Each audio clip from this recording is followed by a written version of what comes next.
Hello everyone and welcome to another Halo 2 Anniversary Forge tutorial. Today I have a really cool concept to share with you all. This is called custom power-up pickups or custom pickups, and it has been brought to you by Martian Malkop. I mean, yeah, he's not the one you're seeing in the gameplay, that's me, but he is the one who came up with this concept. Anyway, as you just saw, I activated a switch that gave me an active camouflage, and now these are the speed boots, which is pretty clever. I hope those look like boots. Anyway, if I can pick those up, and it's like my Spartan's using them, and I'm super fast. I have speed boost. And last but not least is the overshield generator, and we're using the EMP tower here. Anyway, I'm gonna activate a switch, and I'm gonna get an overshield, and it's like, I don't know, I guess we took the power from the EMP tower to generate our shield. And the best part about these ones is that they respawn just like power-ups, and as you will see in the EMP tower, it's I guess the red ball of energy is gonna appear once again, and that's gonna let you know that the overshield is available for pickup. Like I said, really cool ideas and pretty simple to do.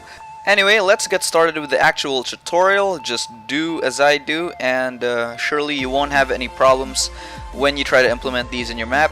So let's get started with the camo module. I have just this little aesthetic here where I stuffed the console switch.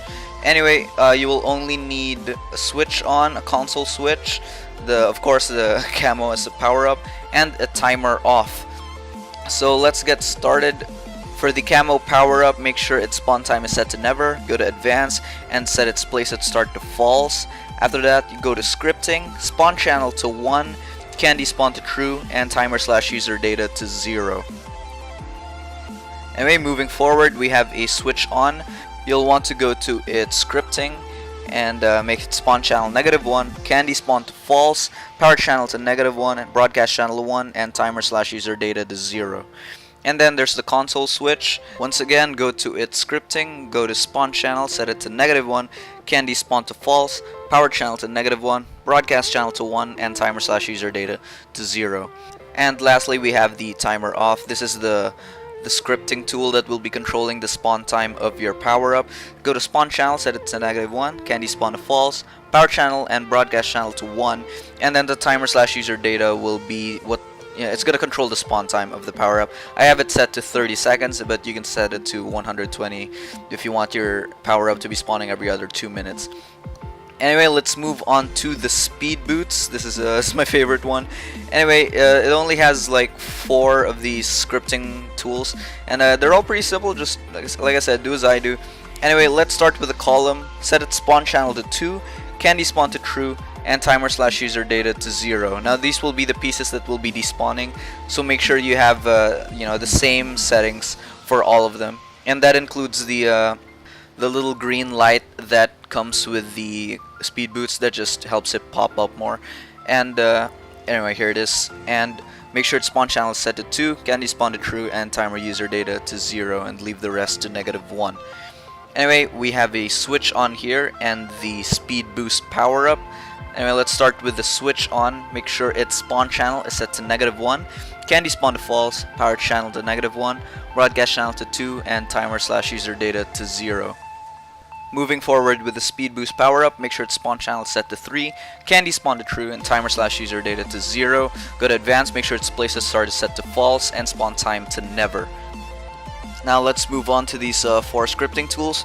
We have a timer off here. Make sure its scripting is set to spawn channel -1, candy spawn to false, power channel to 3, broadcast channel to 3, and timer/user data to 30. This is once again the spawn time of your speed boost power up.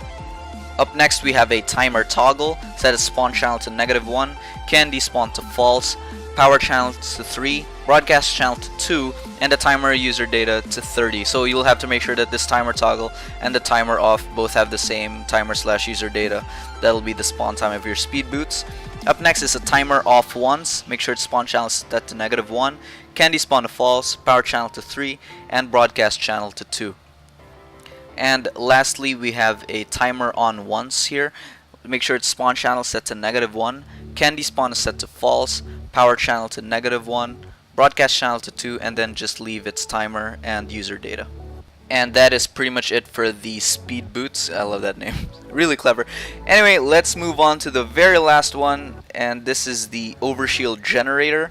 We have an EMP device here as the main aesthetic. Anyway, go to its scripting, set its spawn channel to -1, candy spawn to false, power channel to -1, and broadcast channel to 4. This overshield generator is actually set with the same setup as the camo module, so that kind of makes it easier.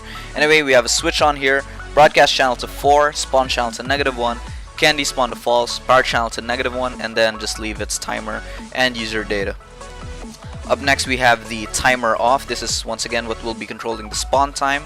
Spawn channel to -1, candy spawn to false, power and broadcast channel to 4, and timer/user data to 30.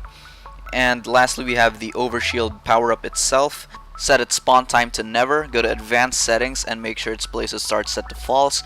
Go to scripting, spawn channel to -4, candy spawn to true, and timer/user data to 0. Now before I wrap up this video, I wanted to mention this other concept that Martian Mall Cop had, which I didn't include in my video because I wanted to redirect you to his channel. Anyway, as you can see, there was a column there that we used to switch to pick up, and now we have the illusion that the column is in our inventory, and we can use that column as a key to open doors, and that's the other concept that he had. And if you're wondering about the change in quality, that's because this footage is from his video. Anyway, the column, as you can see, we used as a key to put into that keyhole, I guess, and it's pretty big because we don't really have, you know, a small piece to act as a key.